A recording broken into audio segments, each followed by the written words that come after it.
In the last 10 to 15 years, we've witnessed extraordinary progress in introducing transparency and accountability into infrastructure investment. CoST has been at the forefront of these efforts. It opens up infrastructure investment to multi-stakeholder scrutinies, catalyzing reforms that lead to better quality infrastructure, stronger economies, and better lives. I want to share with you three aspects of our approach that have helped us to make this difference. They are multi-stakeholder working, infratech as an enabler of transparency, and civic engagement. CoST is not a government initiative, it's a multi-stakeholder, and that's why people like it so much here. The reforms are only likely to be effective if they are supported by business and civil society. CoST brings these stakeholders together in multi-stakeholder groups, or MSGs. Working in Afghanistan is not easy. It's a challenging environment. CoST actually creating a collaboration and partnership environment which helps the government, the civil society, the private sector to work together. The second theme is infratech. Infratech refers to the integration of new technologies across the infrastructure lifecycle. CoST has established itself as a leader in utilizing digital technologies to disclose data and enable the analysis of that data by citizens. Every year we face a period of severe tropical storms and hurricanes. In November 2020, we were highly impacted by two tropical storms, Ira and Ayora. As you can see, the damage done by these storms was catastrophic. As one of the responses to this type of devastation, CoST Honduras designed a prototype called Infras that collect data from different sources. So far, Honduras, through Infras, has demonstrated that criteria to grant environmental licenses is unclear. Also, infrastructure projects are developed in inappropriate places, and most of our public infrastructure projects are located in vulnerable areas and cause high environmental impacts during construction. Climate, infrastructure, and anti-corruption accountability. It seems to me that CoST works precisely at the sweet spot of that intersection in the Venn diagram, because it seeks to bring accountability and transparency and hold to account those who make decisions in relation to these big investments in infrastructure, to hold them to account. Infrastructure transparency is one of the key issues we work on as one of the biggest corruption risks. Now, about 80% of OGP members have or are working on an anti-corruption reform through their OGP action plans. And given CoST's work both at the local and national level, which again, not many other partners work on, they've been key to this effort on broadening the reform base for anti-corruption. The CoST initiative very much fit into integrity. Our sector is provider of services into consultancy and engineering. And we are very much strong on the demand side as much as the supply side. And because we are very much at the early stage of formulating infrastructure design concept, the procurement process, the construction phase, and the asset management. And we enshrine this in everything we do to make sure integrity and transparency in the procurement process is embedded in the way we go through on our. The Pandora Papers bring to our attention, sadly in a sense, the fact that rents are often taken from the public sector or from the public and are squirreled away and secluded.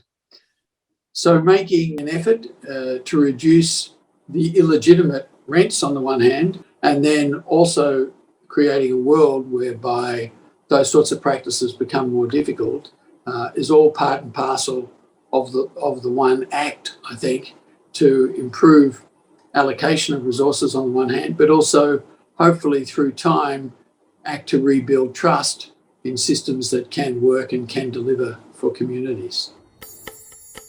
When we refer to civic engagement, we mean citizens, NGOs, community-based organizations, and others, accessing data and using it to exercise accountability.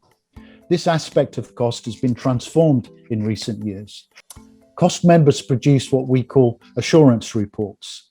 They are a detailed analysis of a sample of the data disclosed by governments to ensure it's complete, it's accurate, and it's consistent with our disclosure standard. They also draw attention to problems and recommend improvements. The Wakiso district, which was the construction of Namaswa and Chitiko Road. In this particular case, Post-Uganda First Assurance report highlighted that there was dangerous speeds, poor drainage, and poor accessibility of this road, and there was no constant supervision of the project. In Afghanistan, we have developed 3 assurance reports. It was a matter of collaboration between the private sector and the procurement entities and the civil society. One of the procurement entities takes some actions and they save millions of dollars. Our assurance report revealed that in spite of the fact that this project government had spent billions, there were only 2 beneficiaries. But also because of this, people had refused to grant access for pipes to pass through their gardens and land because it was being perceived as a project of a few, not for the community. Through community dialogue, the baraza which was conducted, residents raised these issues with the Ministry of Water and Environment, but also Mbarara District local government. And as a result, government committed to expand the coverage of this project and ensure that as many beneficiaries are reached. For instance, Ministry of Public Works, we have highlighted some concerns in the project identification stage, and they have acted upon that and they have saved millions of dollars. In April this year, I was excited to take on the role of CoST champion for Malawi because of my belief that my emphasis on the rule of law would foster infrastructure transparency in Malawi. We cannot have sustainable socioeconomic development without infrastructure development, and we cannot have credible infrastructure development without complying with standards that are set and regulated by law. As you know, Minister of Economy was leading the CoST. He was advocating for CoST consistently, and that was the main reasons make CoST Afghanistan successful. As the start of the CoST initiative in Honduras, the president itself gave a demand to all the public institutions to disclose information for the CoST initiative and for all their procurement processes. Political willpower is very, very important in the sense that, you could do so much. If there is no political willpower to make this happen, it will never happen, because the biggest area of corruption is in the public sector area. We've seen a lot of progress at the level of standards as well, with the sort of the open contracting data standard on infrastructure. What more can we do together so that we can, really see this work being taken, not just in some of the countries we're talking about, but bridging the low-income, high-income country gap and really sustaining that political commitment, because this is a tricky issue to get political commitment on. We know for sure that increasingly most government cannot afford to develop infrastructure by themselves. There's a lot of private sector that is actually developing major projects, hospital, hotels, all sorts of things. And we should encourage those private sector investors to take this on board. On the issue of making transparency attractive to the private sector, in the end, the private sector goes where the returns are. So it is a matter of increasing the returns to transparency on the one hand and diminishing the returns to non-transparency on the other.